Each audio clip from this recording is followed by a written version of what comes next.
What's cracking, everybody? Anthony Hutley here, and today we are going to make a percussion loop using Drum Machine Designer. Alright, so this is the project that I've been working on for a little while. You might recognize it from previous episodes, my shakers episode and the hi-hats episode. I actually had a percussion loop in there, but I deleted it for the sake of this.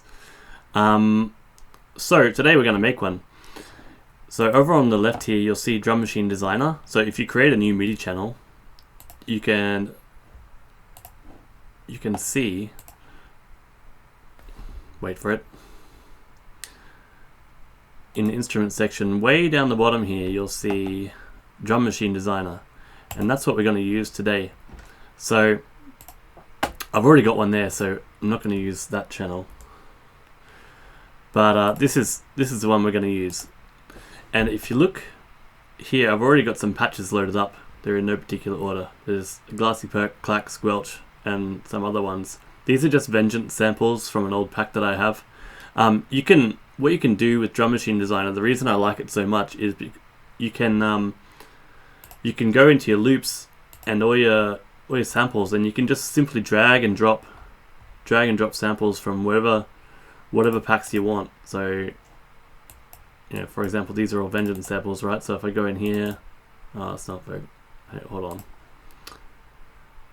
So if I go in here to Vengeance samples, I can just pick out like a acid sample, and boom, it's in there, right?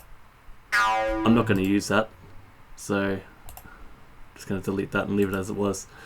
But and then what I do, I go in here and I create a pattern region, and then I just pencil in whatever pattern that I want. But this takes time, so here's one I prepared earlier.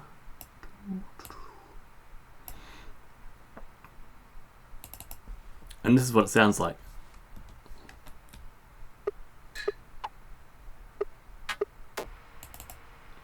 So what I've done, I've just created a simple call and response pattern. It goes quite well with the grooves that I've already got, so if you have a listen.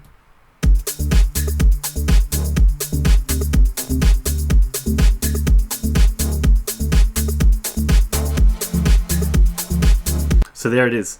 So that's the pattern that we're going to be working with. So once I've penciled in a pattern like that, what I do, I right click on the pattern itself, and then I come down to convert, and down here you'll see convert to MIDI region.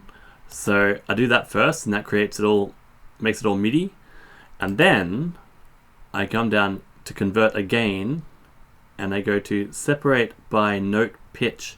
And what this does, it puts it all like that. It puts it all on their respective instruments. So then you can go ahead and you can add your panning and your EQ and any other processing that you want to do. So there's just one thing that I want to do to this one, and that is put it down on C3. There. So now we've got this. Yeah, that's it. So, whoops, wrong button. So that's what I do.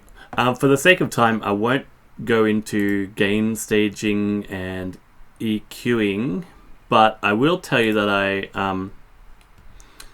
often, with the percussion, I often pan them a little bit, and sometimes I add a little bit of the HAAS effect using a stereo delay. And to do that, all you do is you turn off tempo sync. So if you have that on, it ruins a whole lot. So you turn that off, and then you just select one side. So in this case, I've got the right channel all the way up and the left channel at 0.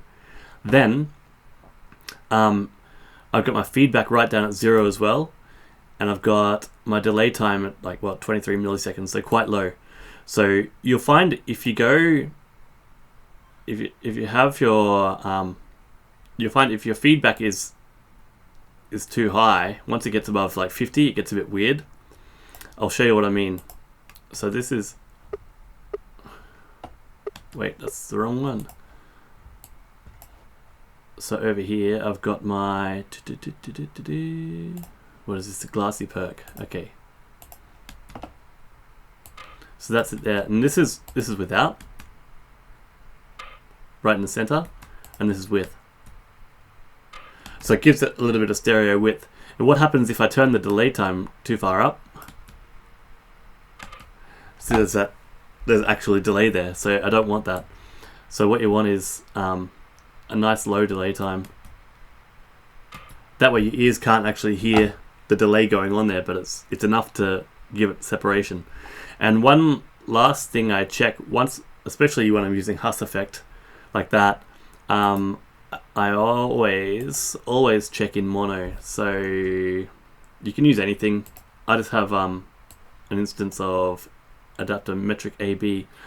This is awesome, an awesome plugin, by the way. It's so good for metering. But you can use like you know, for you, I'll just do this. You can use like a utility, like a gain, and it's got a mono switch here. So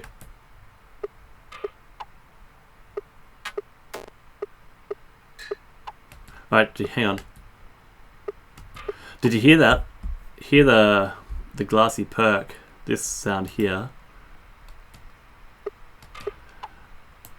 Notice what happens when I change it to mono. Look. So it goes a bit weird. So I'll turn the delay time down a bit and see what happens. That's better.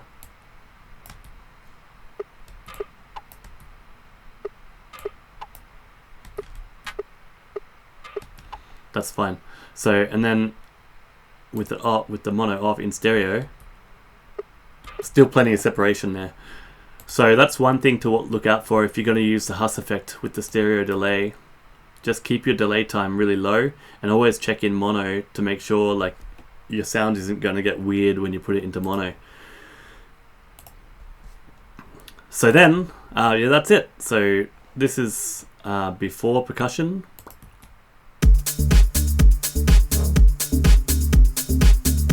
And then this is after.